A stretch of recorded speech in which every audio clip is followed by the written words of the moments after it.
Take the exit. Turn right into the drive-thru. Nope, I'm making dinner tonight. You don't have time. Josh has practice. Oh, that's right. I'll just get a salad. And fries? No, just the salad. But salad cancels fries. Salad only. Fries. Salad. Fries. Food noise isn't fair, but Mochi Health is. The affordable GLP-1 source that puts you on the road to successful weight loss. Hey, can I get the... Fries. Salad. Sorry. Learn more at joinmochi.com. Mochi members have access to licensed physicians and nutritionists. Results may vary. This episode of Voices for Justice is sponsored by Shopify. Starting a business is filled with a lot of what-ifs. What if I fail? What if nobody listens to the podcast? What if nobody cares? It can definitely be hard to get over that doubt and uncertainty, but making that leap was one of the best things I've ever done, and it's great to know that I'm not alone with a business partner like Shopify. Shopify is the commerce platform behind millions of businesses around the world, and 10% of all e-commerce in the US, from household names like Heinz and Mattel to brands just getting started. And I'm telling you, their tools really do feel like you have a business partner. They have hundreds of ready-to-use templates to help build a beautiful online store that matches your brand. You can also get the word out like you have an entire marketing team behind you.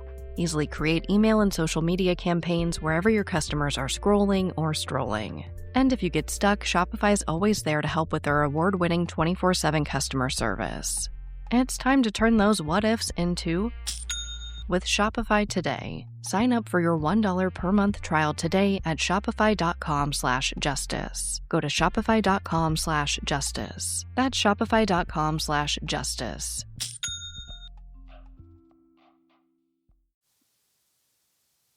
Voices for Justice is a podcast that uses adult language and discusses sensitive and potentially triggering topics, including violence, abuse, and murder.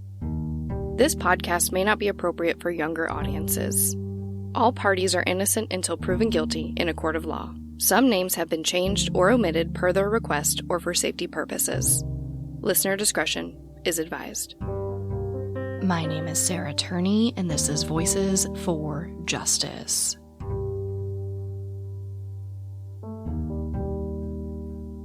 Today, I am discussing the case of Howard Brown. Howard was hit and killed by a motorist in Paradise Valley, Arizona in November 2015. This motorist was 20-year-old Paige Denbow, daughter of then Vice Mayor of Paradise Valley, Paul Dembow. Paige's father arrived at the scene pretty quickly, and he took his daughter home approximately 30 minutes after the crash. When officials arrived at the Dembow residence approximately 2 hours after the crash to speak with Paige, she was gone, and Paul Dembow had retained legal counsel for his daughter. 6 years later, in large part because of how little evidence was collected at the scene of the crash, Howard Brown's family is still fighting for records, answers, and justice. Before I dive in, I do want to state that I know tragic accidents happen. Personally, I can't imagine the immense amount of guilt I would feel if I accidentally hit and killed someone. It's not something I'd wish on my worst enemy. I am in no way trying to blame anyone who has killed someone accidentally. Like in Katie Palmer's case, I don't think Corey Foster or Paige Denbow purposely hit and killed these victims. But I do believe both cases were mishandled at times, and those issues need to be addressed in hopes of creating a larger conversation. And maybe, hopefully, someday that conversation leads to nationwide change in how these cases are handled. With this case in particular, I want to examine how money and political power can affect these types of cases. And like I discussed in my last episode about Katie Palmer, how a lack of any type of justice can leave these families in a perpetual state of anger and grief. I also want to again examine the larger issues of how these accidents are handled by our justice system. Howard's case was brought to my attention by his daughters Judith and Elizabeth. While there have been some features on the local news about what happened, there hasn't been much national coverage. However, the Browns are extremely vocal about their outrage and grief. To this day, they have their mission written on the back of their vehicles. Killed and covered up in Paradise Valley, justiceforthebrowns.com. They've spoken out at town meetings, distributed flyers, put up signs, and much, much more. They also pursued a wrongful death suit against Paige Denbow and her father Paul Dembow. Obviously, what happened to Howard Brown is tragic. He seemed like an amazing man, and I will of course tell you about him in a minute. But I think what really got to me in this case was how the Brown family has, in my opinion, been blatantly harassed by Paul Dembow after Howard's death. The thing is, from the Browns' home, you can literally see the Dembow residence from across a large wash. That's how close their homes are. But the Browns live on a dead-end street, and according to them, Paul Dembow has gone out of his way to walk his dog directly in front of their family home several times since Howard Brown's death. They've also had several memorial crosses for their father stolen from the corner where he lost his life. So many crosses were stolen that they installed a trail camera at that location and caught Paul Dembow stealing that cross. The police were able to definitively identify him from video footage, and he is now facing charges. To be totally honest with you guys, I don't have a perfect answer as to what should happen in cases like this. But I really do want to examine how money and power can affect them and the families involved, as well as at least one way I think these accidents can be investigated more definitively so families don't have to live in perpetual torment wondering what really happened. So, without any further introduction, this is the case of Howard Brown. This episode of Voices for Justice is sponsored by Chewy. If you have pets, you probably know about Chewy, and you also know that when they say that they have everything you need to keep your pet happy and healthy, they're not messing around. To keep them happy, Chewy has over 100,000 products from all the brands my pets love at prices I love. To keep them healthy, Chewy offers pet prescriptions, pet insurance, telehealth vet visits, and they're even rolling out vet clinics across the country. I've been shopping with them for a very long time. And in addition to the auto-ship feature that gets the dog's food to them every single month, I also love to experiment with different treats. But I'm a bit picky. For me, it has to be high quality with simple ingredients. I recently picked up treats from Shepherd Boy Farms that are 100% just chicken breast. Popcorn and Heber are already obsessed. Chewy has everything you need to keep your pet happy and healthy. And right now, you can save $20 on your first order and get free shipping by going to chewpanions.chewy.com/SarahETurney. That's chewpanions.chewy.com/SarahETurney to save $20 on your first order with free shipping. chewpanions.chewy.com/SarahETurney. Minimum purchase required. New customers only. Terms and conditions apply. See site for complete details. Howard Brown seemed like a pretty incredible man. He was born on August 20th, 1938, and grew up in Houston, Texas. He later attended the University of Houston. There he landed an internship with NASA. They were so impressed by his work that they hired him full-time after he graduated. But eventually, Howard did leave NASA and took a position with Kodak in Rochester, New York. Here, he was actually a part of the team that helped create the technology behind the 1-hour photo process. Needless to say, he was a very intelligent man who made some pretty cool contributions to this world. In this time, Howard would marry his wife, Judith, and they would have 3 daughters together: Elizabeth, or Lovey as her family calls her, Tiffany, and Judith Lee. Each of Howard's daughters have Howard's middle name of Lee, as would their beloved Shih Tzu, Snickers Lee. In the 1970s, Howard made his way to Paradise Valley, Arizona, and established his own security company where he worked until his death at the age of 77. For this episode, I traveled out to the Brown home in Paradise Valley for a sit-down interview with Howard's wife Judith and Howard's daughters, Elizabeth and Judith Lee. So you will hear from them quite a bit in this episode. Just as a little housekeeping before we get started, since Howard's wife and his youngest daughter share the same name, I will be referring to his wife as Judith and his daughter as Judith Lee to avoid any confusion. Here is Elizabeth, followed by Judith Lee, discussing what their father was like. Our dad was very calm, kind of like the rock of the family. You could call him with any problem and get an educated answer for it. But he also managed to raise 3 daughters without ever raising his voice, because he was to us, we respected him and we just didn't want to ever let him down. And I think that was, something that I really appreciate the older I get, that, he managed to raise us without ever raising a voice to us, really, And he was also very intelligent. He worked for NASA He received an internship when he was in college at University of Houston, and after he graduated, they kept him on working at NASA. So he's a physicist at NASA, and he put himself through college. And he grew up in Houston, put himself through college, and after he left NASA, he worked at Kodak in Rochester, New York, where I was born, and he was one of the developers of the 1 hour photo, which doesn't sound too. Now in the days of instant pictures, back then that was a big deal. Get your pictures in an hour. He helped develop the processors that turned into the 1 hour photo finishings. So I have boxes of rolls of pictures of me somewhere where he tested the machines, and they're all in rolls of photos. So it's a big loss to our family, not having our rock here with us. It's been a very devastating loss for us.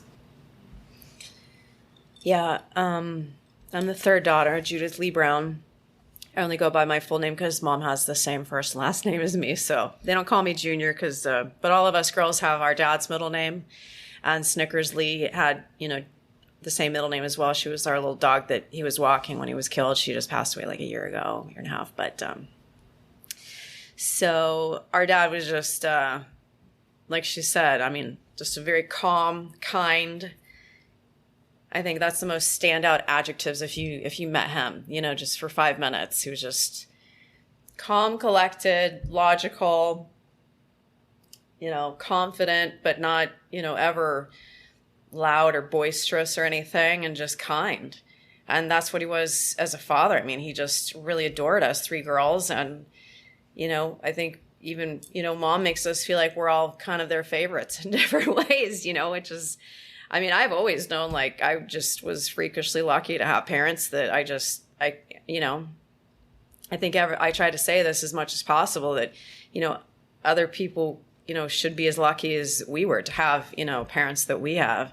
And I just couldn't imagine anything else. But, when you think so highly of somebody, which, doesn't happen much in life at all, let alone to a family member. But it's just, I chose to work with my dad. We all worked, at the office and stuff our whole life, but I probably stayed the longest and, obviously took over and everything. But, he loved Texas. He loved astronomy. He loved physics, history. He just was a kind, wise person, and just would always let people be who they were, and tried to take really good care of himself. He was very active, healthy, bed same time every night, reading, taking vitamins, reading about health and, computers and all sorts of stuff. But he was very pleasant to be around. I'll say that. And I don't care if you're a prison inmate, or what kind of background or life you came from. He was just a pleasant person to be around.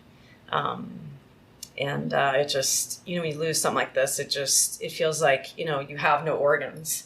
But, we have to, I try to help the family move forward with justice and accountability, because it's not okay for anyone to be treated as though they weren't a human being, like roadkill.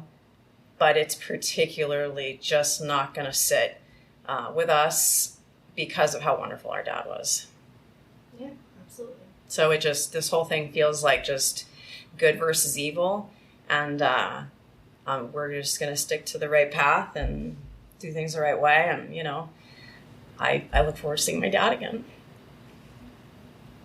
Yeah, he just very stable, consistent. Bizarrely, I think we were just bizarrely lucky, to have a great dad. And he loved having us girls, and we brought him a lot of happiness, I think. But it's pretty incredible for just to have such a shift in life. It was something so tragic and just disgusting how it was handled. Now, before we get into the accident, I think it's important for me to tell you about the city of Paradise Valley, Arizona, and Paul Dembow's position in this city. For context, Paradise Valley has about 14,000 residents and is one of the wealthiest cities in the state and the country. According to payscale.com, the cost of housing is 277.8% higher than the national average, with the median home price coming in at just over $1.7 million. The cost of groceries, transportation, healthcare, and utilities are all below the national average.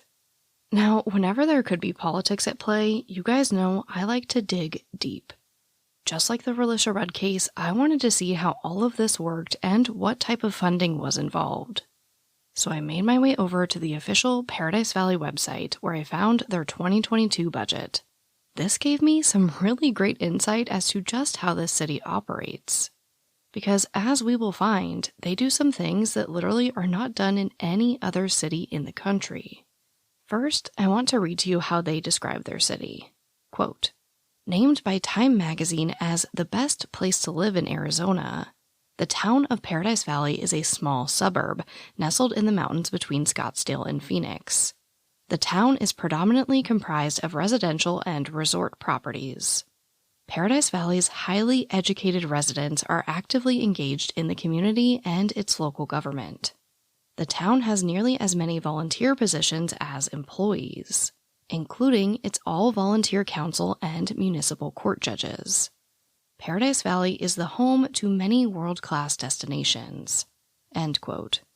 After this, they name a lot of very fancy resorts in the area that I can vouch are very fancy. In my past event positions, I helped coordinate some events at these venues, so I know them well. For example, one named Sanctuary on Camelback is where Britney Spears stays every time she's in town. So we're talking the top of the top tier in this area. But again, back to why this is relevant. Now, at the time of Howard Brown's death, Paul Dembow was vice mayor of Paradise Valley, and he now sits on the city council. This is a volunteer position. From what I could find, he doesn't get paid any type of salary for his work. However, the city's 2022 budget includes $10,000 just for, quote, council recognition events. Now, this is separate from their budget of $1,500 for meetings. So I'd imagine there are probably some perks there. More importantly, Paul Dembow in his former position as vice mayor, and still to this day in his current position as councilman, is above the police department in the chain of command. He and the rest of the city council literally determine and vote on their budgets. In fact, according to their budget, quote, one of the most important duties of the town council is to adopt an annual budget for the town, end quote. Again, according to this document, quote, Paradise Valley Municipal Court is the only court in the nation that operates with a 100% volunteer judicial bench, end quote. The judges are not elected, they are appointed by the council. The hearing officers are then appointed by that judge. All of this to say, it looks to me like every member of that council has some pretty strong pull in the city of Paradise Valley. I can only imagine the vice mayor has even more pull. This episode of Voices for Justice is brought to you by Quince. I've been trying to be more intentional about what I wear each day. I'm leaning into pieces that feel effortless, comfortable, and still put together, and Quince has been my go-to. The fabrics feel elevated, the fits are flattering, and everything just works without overthinking it. They use premium materials like 100% European linen, organic cotton, and ultra-soft denim. And the best part? Everything is priced 50 to 80% less than similar brands. They work directly with ethical factories and cut out the middlemen, so you're paying for quality and craftsmanship, not brand markup. I recently just ordered their tiered linen dress, of course in black. I wanted to pair it with one of my favorite pairs of brown wedges. The problem was, I didn't have a brown purse. So I got that from Quince too. It's one of my favorite outfits. It's easy, effortless, and feels amazing, especially as we're getting a little bit warmer here in Phoenix. Refresh your everyday with luxury you'll actually use. Head to quince.com/justice for free shipping on your order and 365-day returns. Now available in Canada too. That's QUINCE.com/justice for free shipping and 365-day returns. Quince.com/justice. Insurance isn't one size fits all. That's why customers have enjoyed Progressive's Name Your Price tool for years now. With the Name Your Price tool, you tell them what you want to pay, and they'll show you options that fit your budget. So whether you're picking out your first policy or just looking for something that works better for you and your family, they make it easy to see your options. Visit Progressive.com. Find a rate that works for you with the Name Your Price tool. Progressive Casualty Insurance Company and Affiliates. Price and coverage match limited by state law. Now that we've established a bit about how the city works and the political factors that are at play, let's discuss the accident. I'm going to give you an overview of what I found in my research, followed by a candid conversation with the Brown family about the accident. On Sunday, November 15th, 2015, 77-year-old Howard Brown was walking his dog Snickersley in his neighborhood. At approximately 4 p.m., Howard was crossing the street and was about a foot away from being out of the road when he was struck by a 1999 Toyota Corolla being driven by 20-year-old Paige Denbow. Paige was on her way to her father's home just a few blocks away from the crash. Luckily, Snickersley was already fully out of the street and was not injured. However, Howard suffered many injuries. Nearly every bone in his body was broken, including his eye sockets. In the police reports, they describe that a large amount of blood was coming from Howard's head at the scene. After some pretty amazing efforts from doctors, Howard was unfortunately pronounced dead around 10:45 the next morning. Howard's family will go into more detail about this in the audio I will play later. It really does feel like their story to tell. For now, I want to focus on what happened at the scene of the crash. It's important to note that it was raining on and off that day, and the roads were wet. However, it's unclear whether or not it was raining when Paige hit Howard Brown. From the body cam footage, it does not appear to be raining. You guys know I have lived in the greater Phoenix area for most of my life. I also personally observed this street and exactly where Howard Brown was hit. I drove it and I walked it with his family. The thing is, our roads are mostly built on a large grid. Most of our roads do not have any type of curve to them. We also have extremely flat roads. The area where Howard was hit is exactly that. The road is flat and goes straight for a very long time. Usually you have great visibility. As most of this area sits in a valley, we typically have some pretty gross visible pollution. But after it rains, it clears away some of that kind of haze we get, and that increases visibility. So I'd argue that if it wasn't raining, Paige should have had pretty good visibility to see someone crossing the road. Like I mentioned, some body cam footage has been released. This footage comes from Paradise Valley police officer Steve Hovorka. In this video, you can see him speaking with Paige and her father Paul. To me, Paige seems very distraught, and the officer assures her that she is not going to jail. Paige tells the officer that Howard stepped out in front of her car, and although she tried to stop her vehicle, the road was wet, making it impossible to stop before hitting him. Now, a witness who was driving right behind Paige corroborates her story about Howard stepping into the road, and he does say the crash was unavoidable. However, he does note that he didn't see any brake lights or swerving until after the impact. The thing is, it seems that Howard was on a small median that divided northbound and southbound traffic, and was crossing the street from there.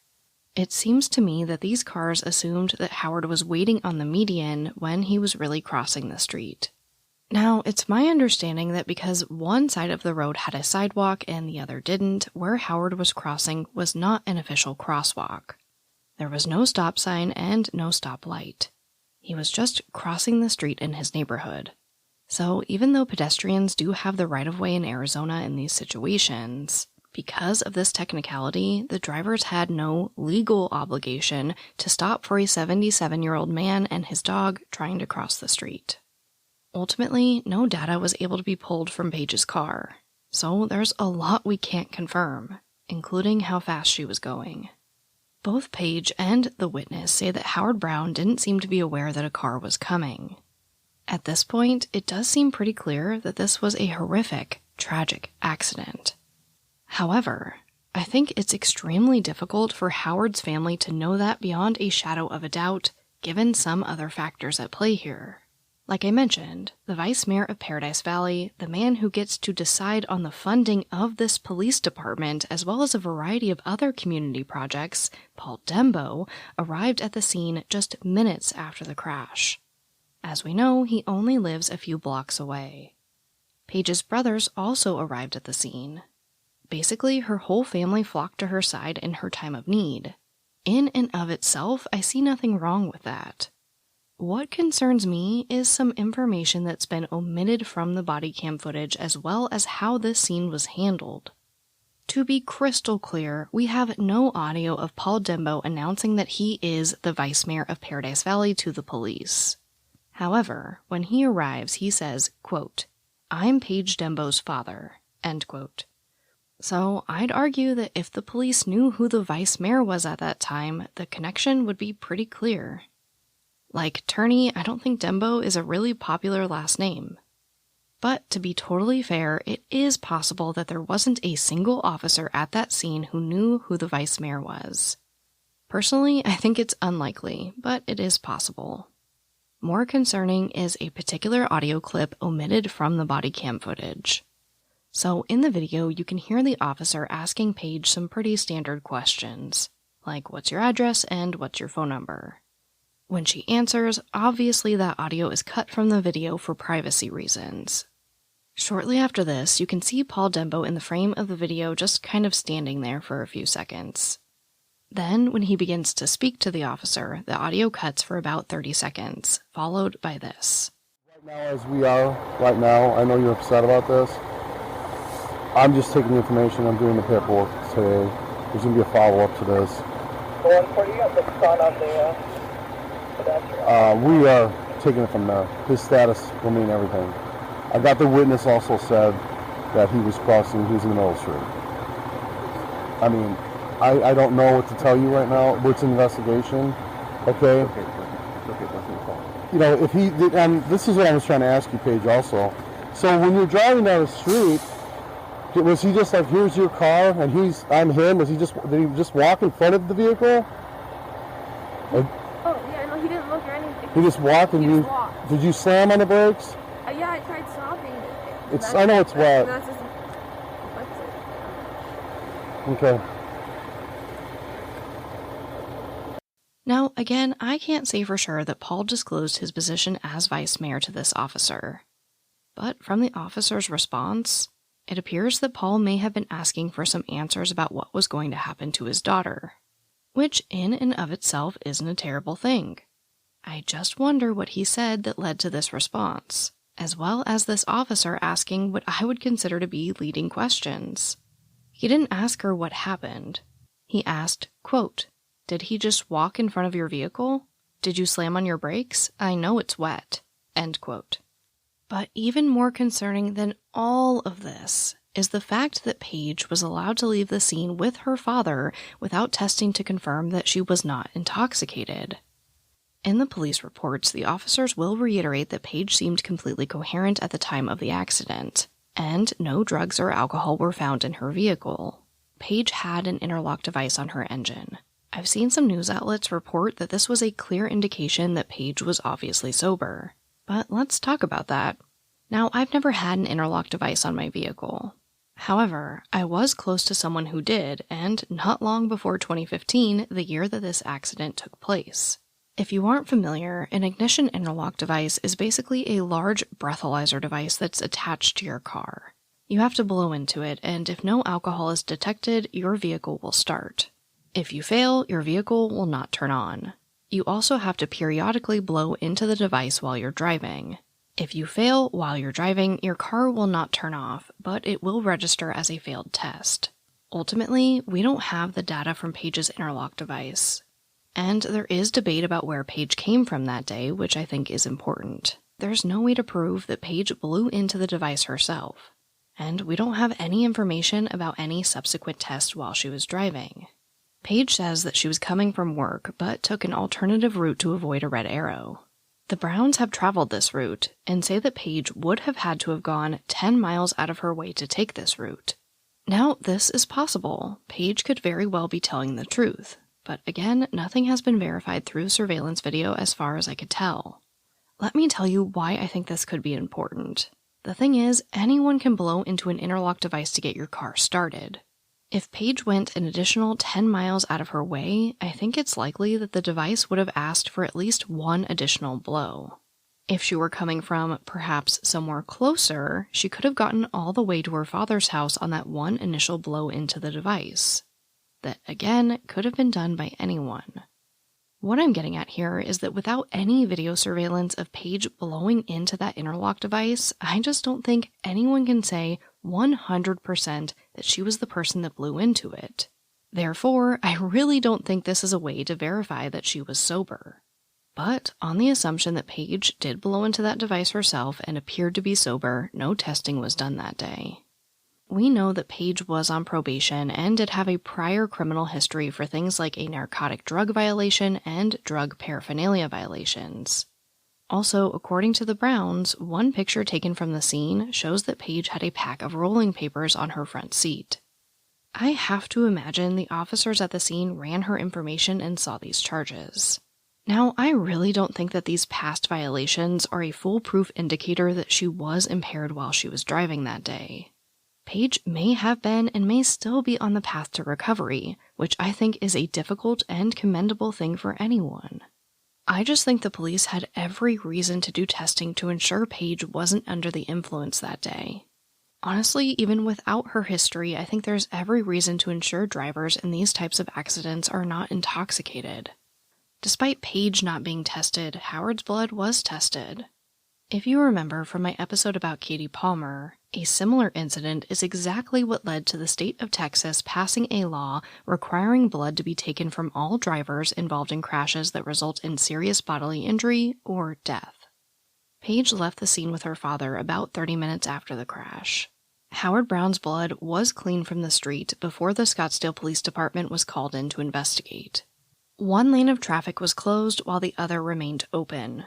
The Scottsdale Police Department did ask the Paradise Valley Police for permission to close the road, but that request was denied. In one report, a Scottsdale police officer writes, quote, "The PV police would not allow us to conduct the investigation in safety," end quote. From what I could gather from the reports, bringing in another department to investigate the crash was twofold. Paradise Valley Police didn't have the resources to reconstruct the scene, and they also admitted that it was a conflict of interest. Something I found really interesting is that despite this call being made to bring in the Scottsdale Police, they didn't exactly take the reins and kick out the Paradise Valley Police Department from the investigation. About 2 hours after the crash, an officer from the Paradise Valley Police and a detective from the Scottsdale Police went together to the Dembow home to speak with Paige. Paul Dembow answered the door and informed officers that Paige was very upset and wasn't home. He informed them that they'd retained legal counsel and could speak with Paige and her lawyer at a later date. Unfortunately, we will never know if Paige was intoxicated at the time of the crash. They have also never been able to definitively confirm how fast she was going. However, in the crash reconstruction report, the officer says it's likely Paige was going about 43 miles per hour. The speed limit in this area was 35 miles per hour. In the report under violations, the officer checks that Paige was speeding too fast for the conditions, and the box for unknown violation was also checked. Like in my episode about Katie Palmer, an important question to ask is, do we have records to show that Paige was not using her cell phone at the time of the crash? Well, according to the Browns, they were told that Paige's cell phone records were checked, and they confirmed that Paige was not using her cell phone at the time of the crash. However, they say that they've never seen these records for themselves, and due to the political factors at play here, they just can't believe it without seeing it. Honestly, I don't blame them. So, 20-year-old Paige Denbow hit Howard Brown as he was exiting the road at an unknown speed. Howard later died from his injuries. Paige was not tested for intoxication, and it's unknown when the police became aware that there was a conflict of interest. Ultimately, Paige didn't receive any tickets, and the police didn't pursue criminal charges of any kind. This is basically what I found while researching this case. I've seen some of the body cam footage, I've read the news articles and the police reports, and I also spent hours speaking with the Browns. Now, I want you to hear it from the Browns themselves. Like I mentioned earlier, they did pursue a wrongful death suit against Paige and her father. The civil suit was unsuccessful, but it did give them access to a lot of discovery that has not been made available to the public. Some members of the family were also there at the scene that day. So although it might feel a little repetitive in some areas, I think it's important to hear what they told me about the day of the accident, as well as some of the aftermath of the crash. It was a Sunday afternoon, November 15th, 2015, and about 4 p.m., Mom was here in the kitchen. Lovey and Tiffany had just left after coming over for the afternoon. I was just getting on a flight to come home that Sunday evening, and Mom was inside. A neighbor came to the door and said your husband was just hit by a car, and he brought Snickers to the door, and everything I've seen, because unfortunately I wasn't there because God wanted me here today. And I saw from body cam footage, or what the family has shared with me, but he was almost out of the street. He was going east to west, coming back to the house, and Snickers was already out of the street in terms of the path of the Paige Denbow, whose father was the vice mayor of Paradise Valley at the time. His name's Paul Dembow. He's a current councilman. And so she was just flying along the straight street, and you can see from the images of the car, the windshield, how extremely hard he was hit. I think a 5-year-old could see, oh, he must have been almost out of the street based on the damages on, the killer's car.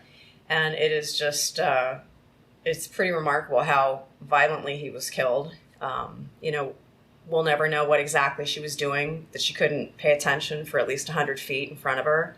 I mean, she couldn't even see him at the last minute. She didn't know what was happening. She couldn't answer the officer when he was kind of asking her questions at the scene, between telling her she's not going to jail. So Officer Stephen Havorka was the first Paradise Valley police on scene.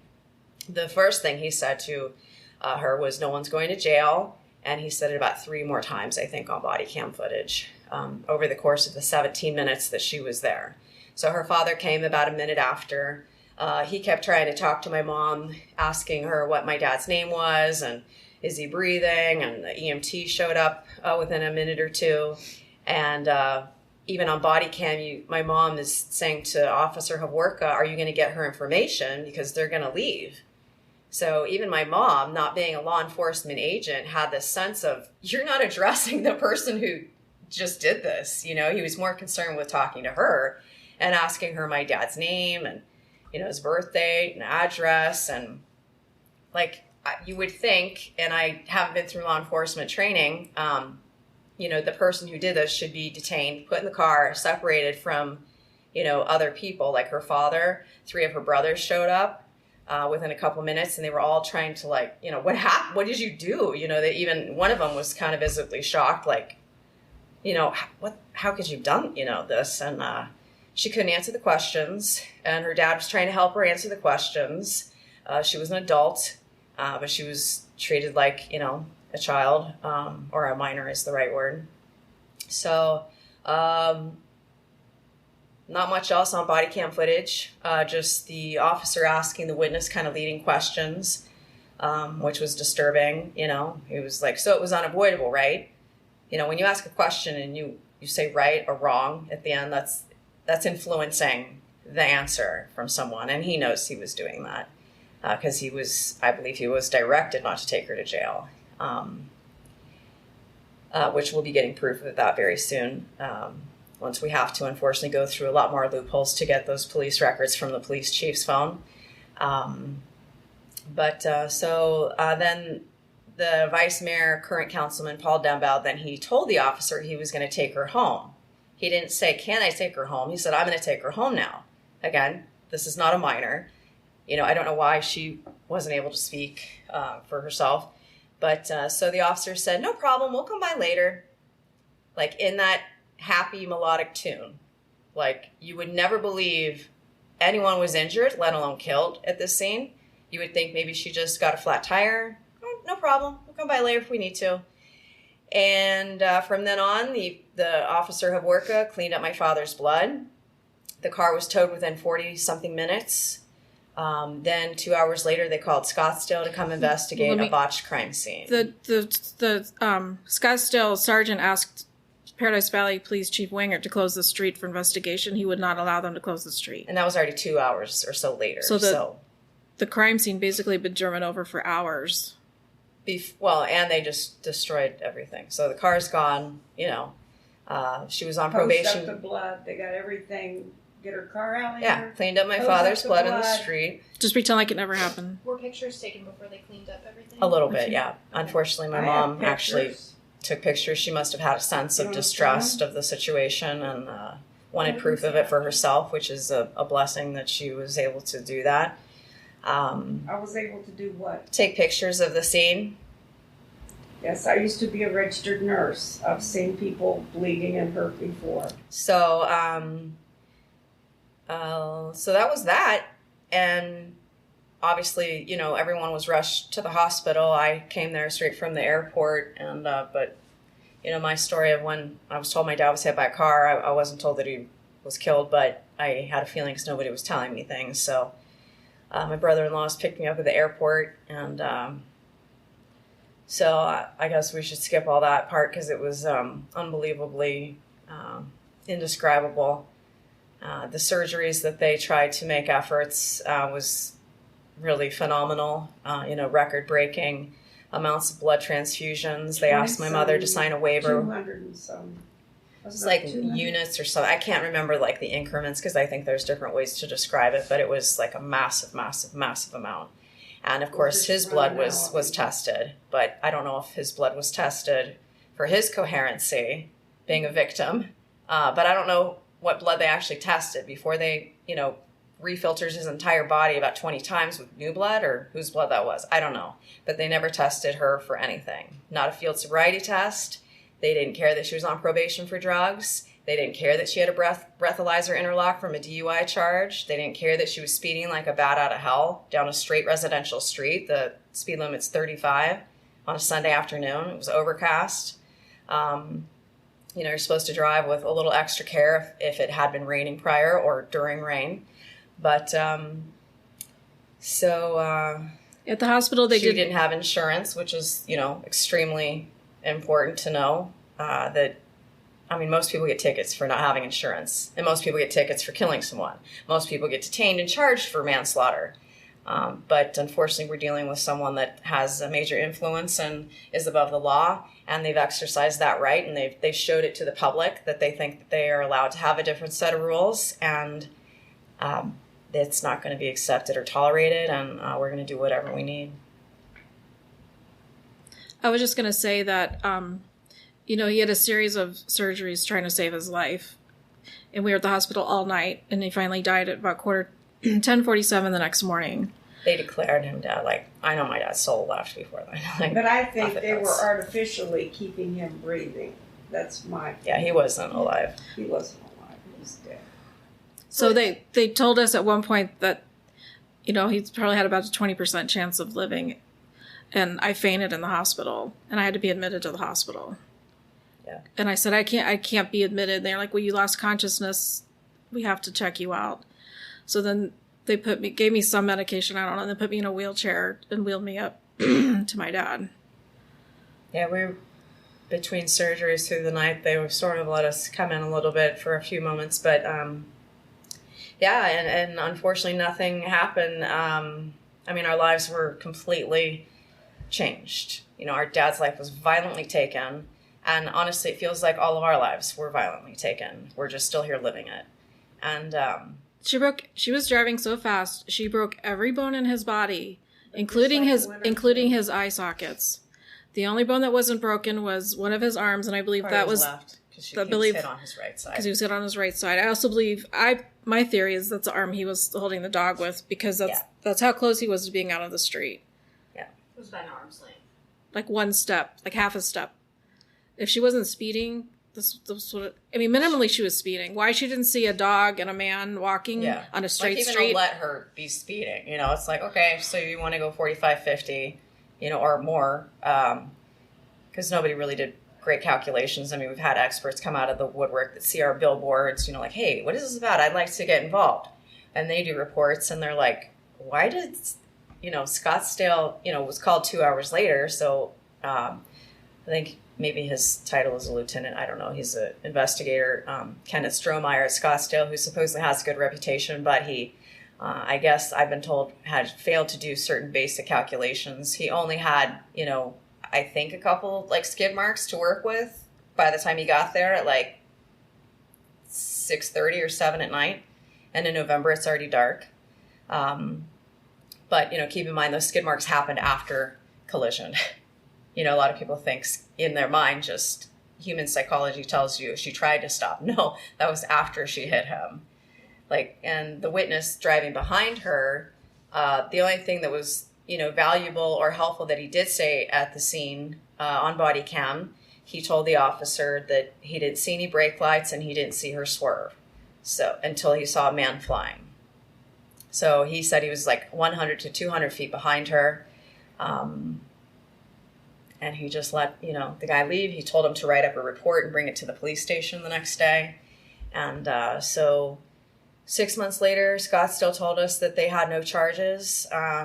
And that's pretty much when we knew, my insides, I haven't felt like I had organs inside of me since this day my dad was killed. But I think just psychologically, when I was sitting at the desk in the front room at the office and Tiffany was talking to someone at Scottsdale on the phone by the door.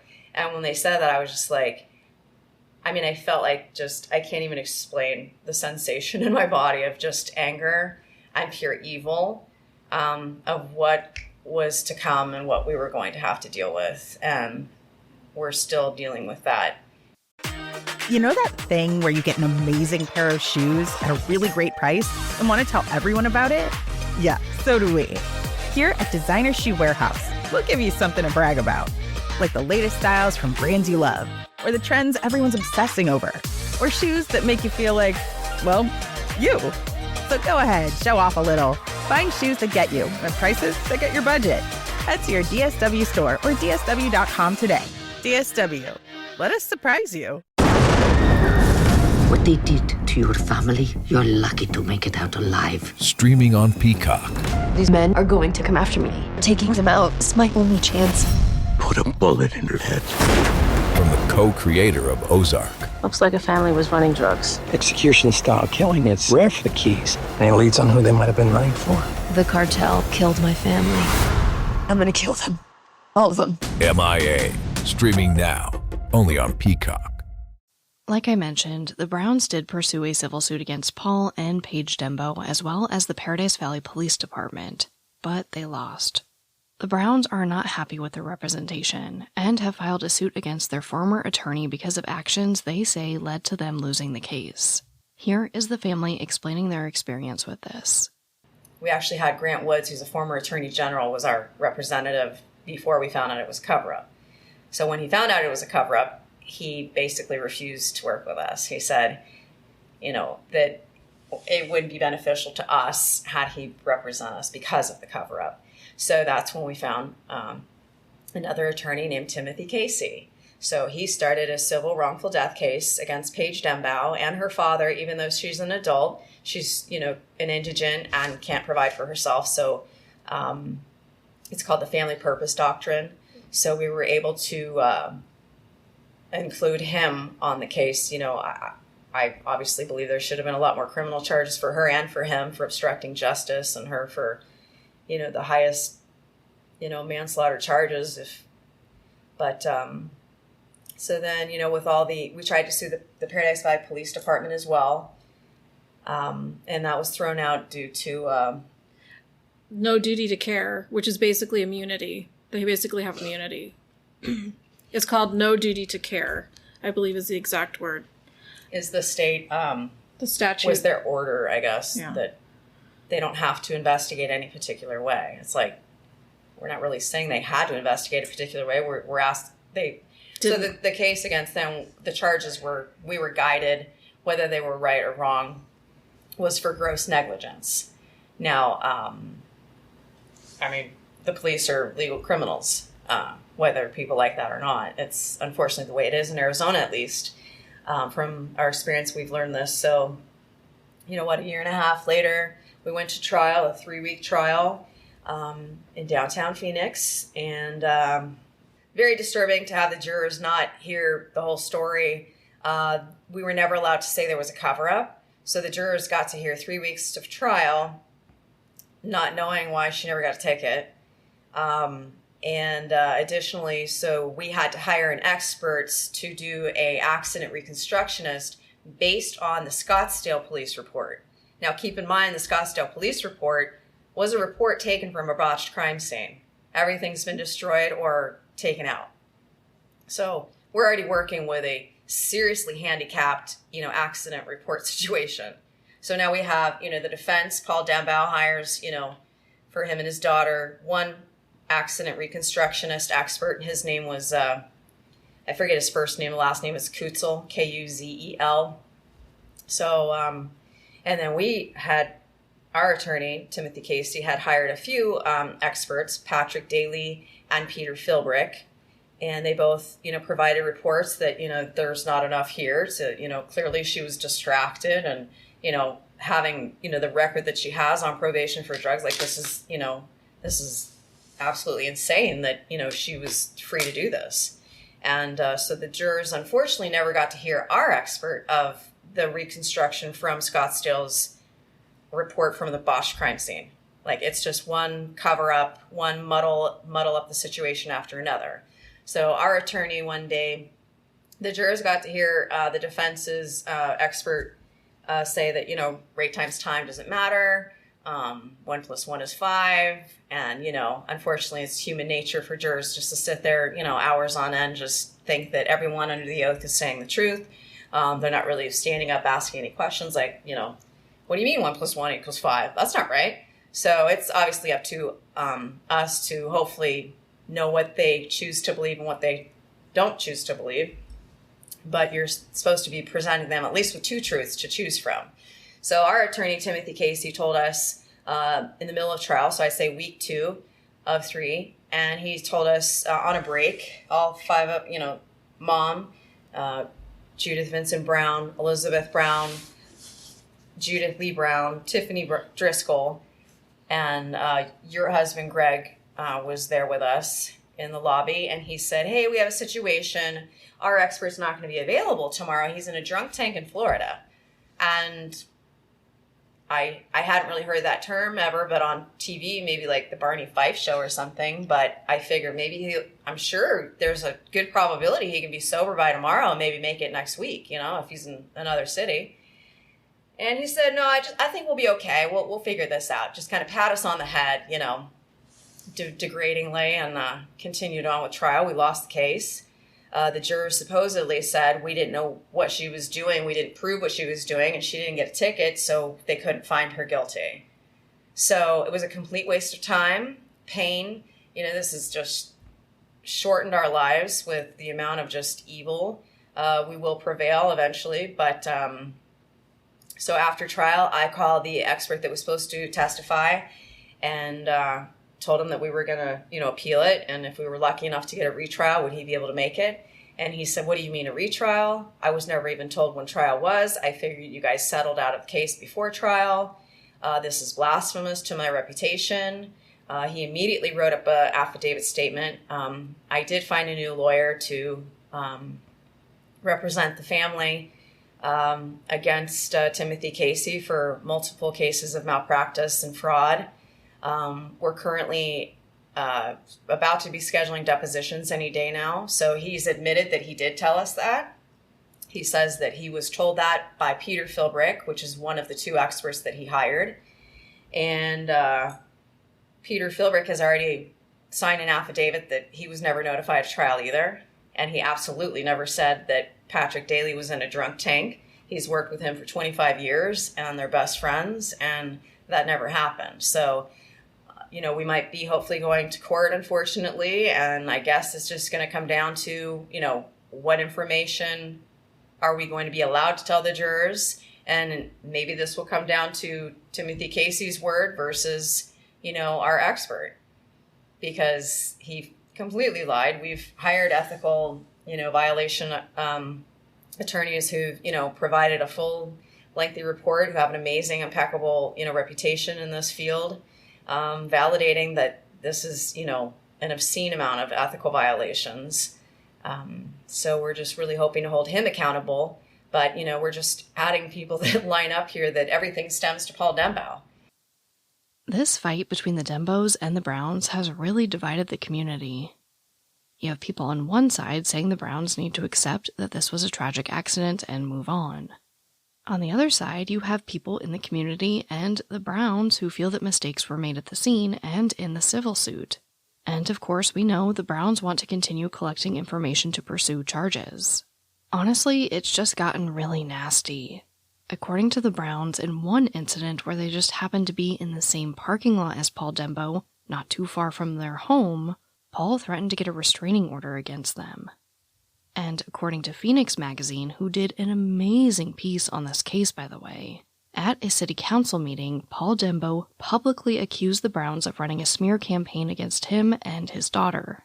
He also attacked fellow council member Mark Stanton, claiming that Stanton was helping the Brown family by providing information about prior domestic disputes between Paul and his daughter Paige, including one that resulted in 911 being called. Like I mentioned at the top of this episode, the Browns say that Paul Dembow has gone out of his way to walk his dog in front of their house on a dead-end road. They also believe that he is the person behind many of their memorial crosses being stolen. Now, they do have video evidence and the police on their side to legitimize this claim. As of recording this episode, the Scottsdale police state that they do have probable cause to charge Paul Dembow with this crime, but they haven't done so yet. The Browns have also tried to get a restraining order against Paul, but they told me they were denied by the Paradise Valley Police, citing it was a conflict of interest. Because of what a hot topic this has been in the community, the Browns say that they've received some anonymous information over the years by concerned members of the community. They say that they've received many tips that this incident was a cover-up, that Paul Dembow used his political power to ensure his daughter was able to leave the scene, not be tested for intoxication, and ultimately walk away without any criminal charges or tickets. They are currently trying to get the cell phone records of the police chief because they believe the records will prove that he was involved in helping Paige escape any liability. One large concern of the Browns that I'd like to acknowledge is that on Paige's social media pages that have since been deleted or made private, there were images of her smoking out of a glass pipe in what appears to be the driver's seat of a vehicle. Now, of course, I can't tell you without a doubt that that was marijuana or any other illegal substance. But her username was HippieKitty420, and many of the images shown make it pretty clear that she smoked weed, as do her criminal charges. Now, I don't think Paige Denbow, or anyone for that matter, is a terrible person for smoking weed. It has since become legal in the state of Arizona for recreational use. However, I do completely understand why the Browns would be concerned when they see pictures like this. At the end of the day, I think there are a lot of unanswered questions that make it difficult to determine if Paige was intoxicated or distracted while driving that day. However, the officer who made the report did say in that report that he believed Paige was speeding too fast for the conditions. In the beginning of my episode on Katie Palmer, I defined manslaughter and negligence. As a reminder, according to the Legal Information Institute at Cornell University, quote, manslaughter is defined as the act of killing another human being in a way that is less culpable than murder. Under both the common law and the Pennsylvania method of differentiating degrees of murder, manslaughter was divided into voluntary and involuntary manslaughter. Voluntary manslaughter is intentionally killing another person in the heat of passion and in response to adequate provocation. Involuntary manslaughter is negligently causing the death of another person, end quote. And they define negligence as, quote, a failure to behave with the level of care that someone of ordinary prudence would have exercised under the same circumstances, end quote. Again, I'm not a lawyer, but I do think that based on the officer stating that Paige was speeding too fast for the conditions, that could be a qualifier for involuntary manslaughter. We know that Howard Brown was healthy, but I would think most people who see especially an elderly person in the middle of the road with a dog on a rainy day would slow down. Paige Denbow was a full-grown adult at the time of this accident, and all adults need to take responsibility for their own actions. But with that being said, I honestly feel like Paige isn't really calling any of the shots here in her own case. Just minutes after the crash, she had her father and brothers on scene to speak with officers and help her answer those questions. In my opinion, I think Paul Dembow is steering the ship much more than Paige is. In my research for this case, I was able to confirm that a few months before the accident, Paul did attempt to gain emergency conservatorship over Paige, but was unsuccessful. Between this and knowing that there had been some type of domestic dispute between Paul and Paige, I just feel like there's something off here. Something we don't fully understand about their relationship. Paradise Valley is a city filled with prominent Arizona residents and politicians. An incident like this would likely be damaging for any politician's career. I think Paul Dembow has every reason to want this to go away, politically and personally. It also appears that he was trying to take control over his adult daughter for some reason. I really think that a lot of these concerns that the Browns have and the community has as a whole could be answered if we knew exactly when the Paradise Valley Police Department was made aware of Paul's position in the community. If it was before Paige left the scene, if it came out in that 30 seconds of Paul's redacted audio, I think there's strong reason to believe that political factors were at play here, resulting in Paige being given special treatment at the scene. It could also disprove this theory. I can say that it seems clear to me that Paul Dembow has continued to intentionally inflict pain on the Brown family. I also fully believe that he hasn't been charged for stealing that cross and retained his seat on the city council despite this because of his position in the community. Again, this is my personal belief as a concerned citizen of Arizona. Don't come for me, Paul Dembow. Now, Paul Dembow made this public statement after the crash. Quote, "I feel badly for the Brown family. I'm sure they believe they were wronged. I wish nothing but the best for them." End quote. Given Paul's actions, I don't think anyone can in good faith believe that statement. The reason I wanted to cover Howard Brown's case, despite being unsure if this was a tragic accident or if the driver can be legally held accountable for manslaughter, was one, to help the Brown family spread awareness about their father's case and the larger issues of power and politics in the justice system, and two, to highlight how a simple set of policies and procedures for these types of accidents can mean the difference between these families having a sense of justice and forever living in agony over not having the answers. In my opinion, something needs to change in this country so that more information is gathered from crime scenes like this, so families don't have to live in this perpetual limbo of trying to prove exactly what happened. This should never fall on the family. If police just administered sobriety tests to Paige Denbow and closed down the street to ensure a proper investigation of the crash, I don't think the Brown family would be in the agony they are today. They wouldn't have to spend thousands of dollars to hire a lawyer or their own experts to try to piece together what happened that day. They wouldn't have to create social media accounts to rally for justice or hold weekly protests in the community. And maybe Paul Dembow wouldn't have felt compelled to add insult to injury by stealing Howard Brown's memorial cross. Had this scene been handled differently, had just a little more information been obtained, a great deal of pain could have been spared, and the Browns could finally begin the healing process. I can tell you from first-hand experience that healing is extremely difficult when you feel that there is more to be done to get answers or justice. After I released my episode about Katie Palmer, I was flooded with messages from people thanking me for covering the case, and telling me their stories of how their loved ones were killed in similar accidents, and they were left without justice due to incomplete investigations. It's clear to me that we have a large problem here, you guys. Now, I don't know what the perfect solution is, I really don't, but I do think mandatory blood tests for crashes involving pedestrians would be a great place to start. I mean, if they test the victim's blood for levels of intoxication, why aren't we testing these drivers? I'd love to see Colton's Law implemented nationwide. If you don't remember from my episode about Katie Palmer, Colton's Law was implemented in Texas this year, and requires drivers in fatal accidents or accidents causing serious bodily injury to have their blood tested. To me, it's a no-brainer. Because ultimately, without justice, both families involved are left in this perpetual limbo. Now, I don't just believe that. I have actually experienced how getting what feels like justice can help you heal in these situations.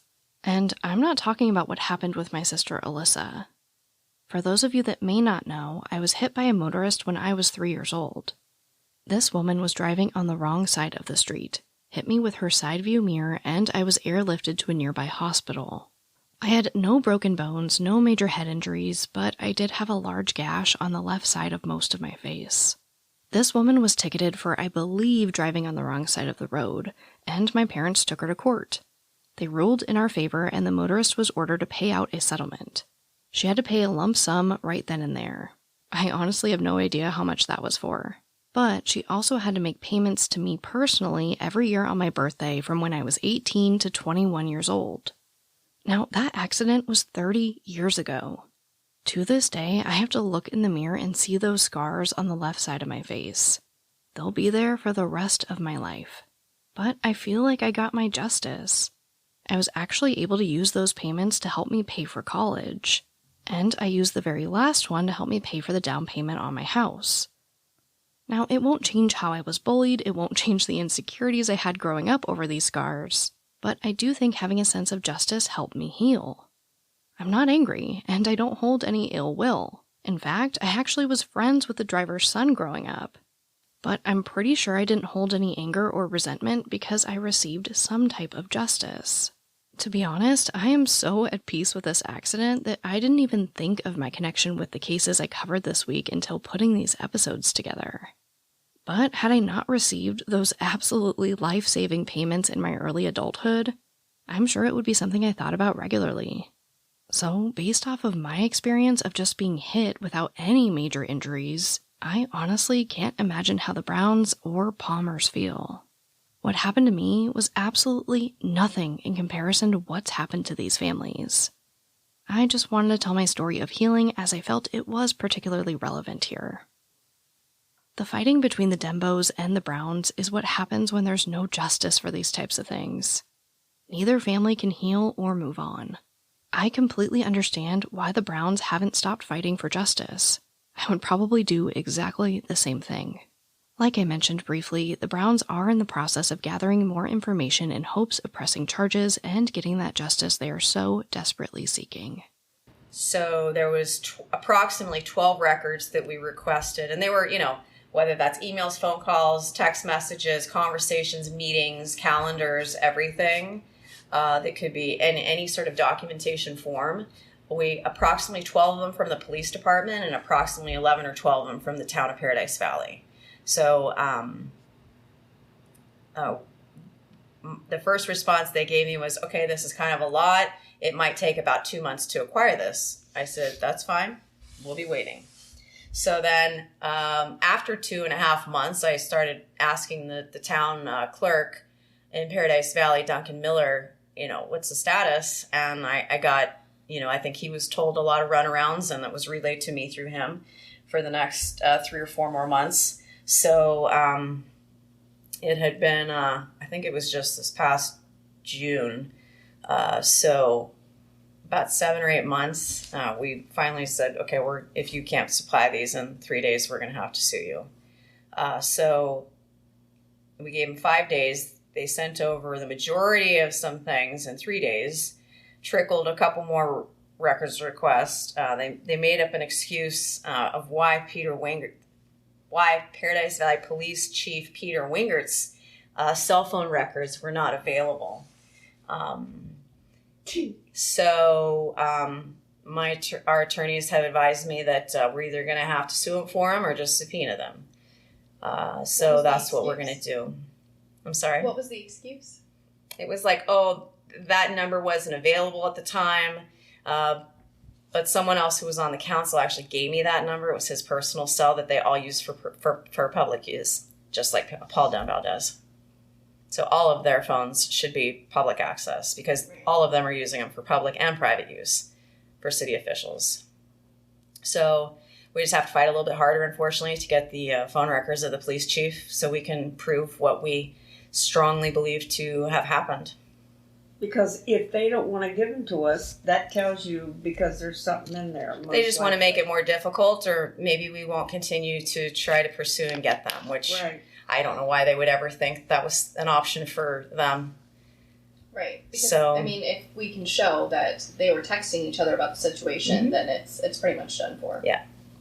So we're very confident. We're very confident that once we get these records, it's going to be one more proof and these many elements of a cover-up, all stemming from our father being killed. And, we're very hopeful and excited for justice and to feel like we live in a safer place, whether that's the community, the state of Arizona, or the world. We want to make a difference. And again, I would be doing all this if I could, bring our dad back. But I'm not going to be here and just let this level of evil go unaccountable. Judith Lee has also expressed a desire to look at changes that could be made to our current laws to ensure no other family has to endure what hers has. When I spoke with the Browns about their advocacy and asked them how my listeners can help, they said that they will basically take any help they can get.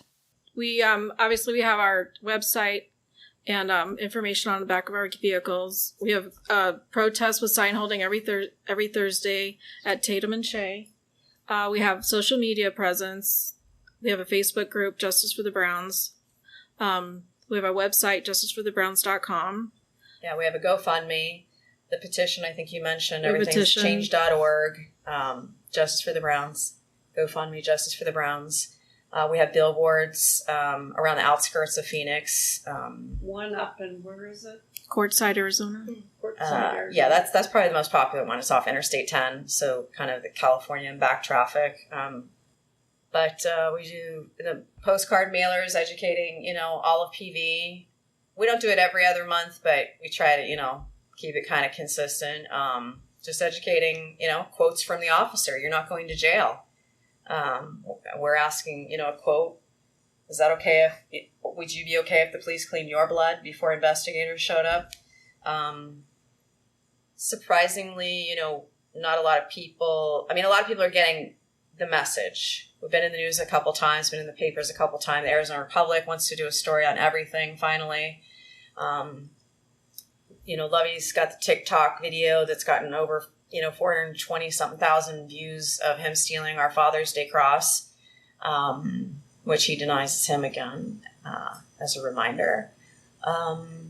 We make calls and emails every day, just to outreach, try to get national attention, whether that's calling, the Attorney General's office, tweeting him, commenting at him. I comment, on Paradise Valley Police Department's tweets every day. I get notifications as soon as they send these. So I'm usually the first person to comment, and everything can apply to their corruption. So they're not going, I feel like we're just getting, our bearings to be able to get started. And a lot has happened in the last year and a half in terms of those efforts. I wish we started this earlier when I had faith in the judicial system. But it all happened for a reason, I'm certain. But other than that, we've done flyers in the neighborhood that the police take down, but there is a guideline that you're not supposed to post flyers. So, they're nice enough to leave lost dog flyers up for a couple days, which I think they should leave up for much longer than that. But the protests, we have sign holders every Thursday, and it gets a lot of attention. I meet people all the time like, oh, is this where you guys have those signs at Tatum? Sometimes they think it's the wrong intersection, but, it's like, hey, people are seeing this. But yeah, Lovey's had Facebook posts like, hey, I saw such and such car on Interstate 17. And people are seeing it. We need a lot more support, but, what else are we doing? We're just really trying. Reaching out to people like you who care about justice and who are doing things. That's we're trying to get our network out as big and as bold as possible. I reach out to lawyers out of state. Anybody and everybody I come across with when the topic comes up, I make it real clear. We need as much help as possible, and this is not just a problem that only happened to Howard Lee Brown and our family. Like, this is a precedent that they're telling the community. It's definitely a larger issue, and I I feel your battle. You know what I mean? I feel it. I know it. I empathize with it. So my biggest thing with Voices for Justice is I don't create a true crime podcast just for people to listen to these stories and feel sad about them. Absolutely. I want people to help. So exactly. How can people help? What would your call to action be? My call to action would be help in any way they possibly feel they can, whether it's a phone call to the Attorney General's office, whether it's a phone call, commenting on any social media, following all of our social media, signing our petition at change.org, .justice for the Browns, donating $5 if they can, whatever they're comfortable with, because we're trying to make sure they are not next. So we feel like we're going to be, the leaders in this, with other leaders like you to help. But, we want to lead the way for people for their safety. We can't bring our dad back with justice and accountability, but we can make sure that these demons will never think that they're going to do this again. So sharing, following social media, going to our website, the link for the petition is there. The GoFundMe link is right there. We're on YouTube, all of our videos, some body cam footage is there. It's a very, very disgusting, surreal, tragic, violent, disgusting, upsetting situation. But it's very important for people to understand their lives are in harm's way, until this is put to an end. And I hate to say that, but that's the truth. Well, people with connections and power should not have their own special set of rules. A police officer should not be able to let somebody leave the scene because his boss, or for whatever, he was intimidated or he's in fear for his job, whatever reason. To save their own There's job. a bigger calling here, as a police officer. And that was not done here. And how many other times does this happen? And it should never happen again. Well, they can't. What I said earlier, they are not here to decide whose life mattered and whose didn't. Nobody should be above the law, and nobody should be treated like roadkill. And, we will fight this battle I know a lot of people aren't built for maybe, leading this kind of a campaign or mission, but I am, unfortunately, or I became a different machine, but we really need people's help. Share the story. I don't care where people live. It doesn't matter. This is a human problem of any race, any age, any gender, anything. So we just can't express enough. We need national attention as quickly as possible. Every day that she's still free, and every day that Paul Dembow is allowed to obstruct justice, and every day that the police chief, Peter Wingert, is allowed to, dictate what he thinks is above the law or not, is a day that we are in harm's way. And if we can start with our own community, I know we can't save the world today, unfortunately, but if everybody, cared about their own, humanity for each other or what has happened to them, like you, and, a lot of stuff could get done real quick. So if you feel for this family, if you think change needs to be made, if you think they deserve to get the records they are seeking to finally put this case to rest, please share this story. And please take a moment to support the Brown family in one or more of the ways that they've requested. As always, links will be available in the episode description and on my website. Howard Brown seemed like an amazing man who contributed some pretty awesome things to this world. At the age of 77, he was very healthy and had many years still ahead of him before his tragic death. He and his family deserve to have answers to what I think are very fair questions and concerns. But, as always, thank you, I love you, and I'll talk to you next time. Voices for Justice is hosted and produced by me, Sarah Turney. For more information about the podcast, to suggest a case, to see resources used for this episode, and to find out more about how to help the cases I discuss, visit voicesforjusticepodcast.com. And if you enjoyed this episode, please take a moment to rate and review the show in your podcast player. It really does help more people find the podcast and these cases in need of justice.